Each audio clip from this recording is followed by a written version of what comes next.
हर महादेव की जय।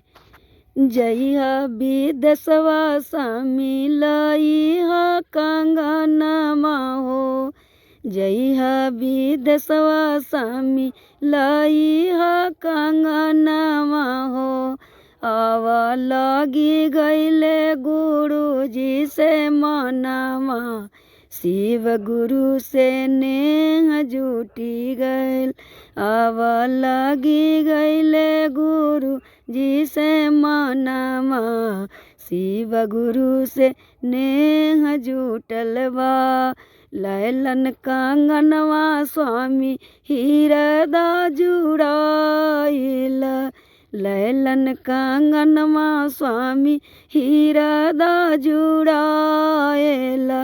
धानी घर ही में कर शिव चर्चा, शिव गुरु से नेह लगी गईल।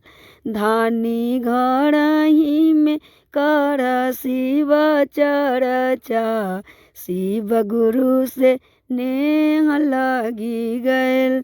जइहा बजरवा हो पुत्र लइहा सब फलवा हो। जइहा बजरवा हो पुत्र लइहा सब फलवा हो। आव लगी गयल शिव गुरु से मनमा, शिव गुरु से नेह जुटी गयल। आव लगी गयल शिव गुरु से मनमा, शिव गुरु से नेह जुटी गयल। लैला सब फलवा हो बेटा मनमा जुड़ाइल हो। लैला सब फलवा हो बेटा मनमा जुड़ाइल हो।